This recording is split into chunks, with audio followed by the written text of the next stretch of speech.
بسم الله الرحمن الرحیم ملګرو جمیل مومندم د کیم ورلد سره یو ځل بیا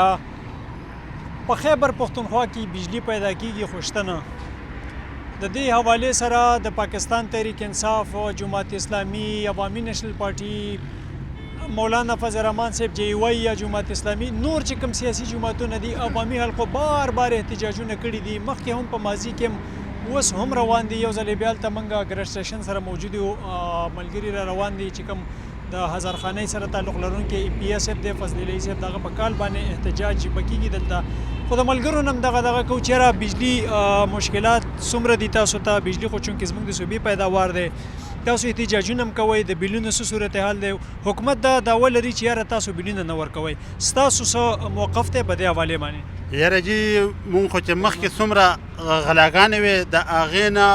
یو په 300 میټرې لګېدلي دي مونږ سره د وابلې والا بالکل ظلم کوي زمونږ MPA MNA صاحب خبره نه مني نه ورسره خبرې ته کینی او نه څه معاهده ورسره کوي او بلکې مونږ چې ولا راشو راته د دروغو وعدو کې چې درته بیا جوړ کړو خو چې لاړ شو واپس راته خرابه کړي راته ووایه ورورجانه چې رنګ روډ ډېر غټ روډ دی او بجلي نشوالي د وجې دلته کاروبار څومره پورې متاثره کیږي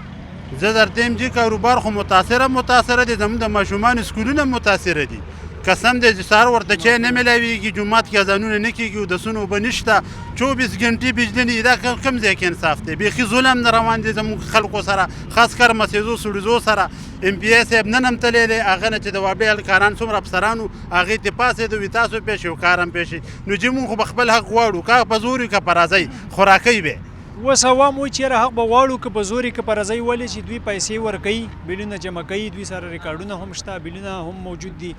یو بل ملګري سره هم خبره کوو دلته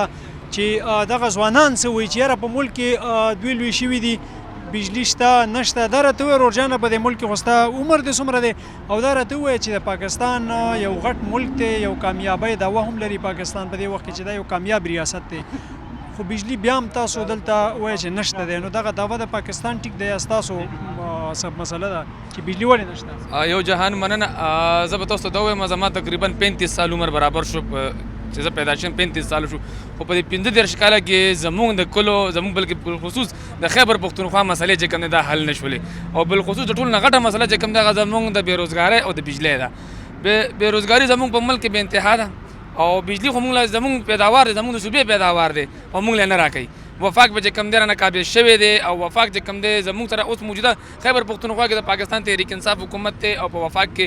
د PMLN حکومت دی بلکې PDM حکومت په ورته موږ وایو ځکه چې د تقسیم حکومت دی د نن پورې چې کوم دی د هغې دې صوبې سر نه لګي پنجاب کې چې کوم دی د 2 میاشتو چې کوم دی بیلونه ورته معاف کړه دلته موږ دغه شته بجلي نه راکوي تاسو لکه څه وایئ چې د پاکستان مسلم لیگ نون او د پاکستان تحریک انصاف په خپلو کې د نالګۍ د وجې تاسو متاثره کیږئ بالکل دا واضح مثال دی پنجاب کې وګورئ د مریم نواز چې کوم دی د 2 میاشتو بیلونه چې کوم دی پوره پنجاب ته معاف کړه د خیبر پښتونخوا نه غټه صوبه ده او د 2 میاشتو بیلونه ورته معاف کړه او دلته کې موږ ته د استرې دپاره چې کوم دی بجلي نه راپرېږدي چې ماشومان به که ځان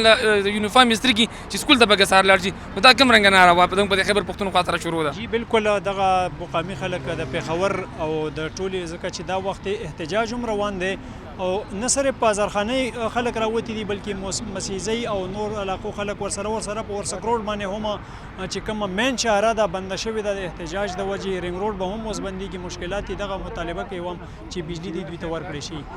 یو ځل بیا ستاسو ډېره مننه کوم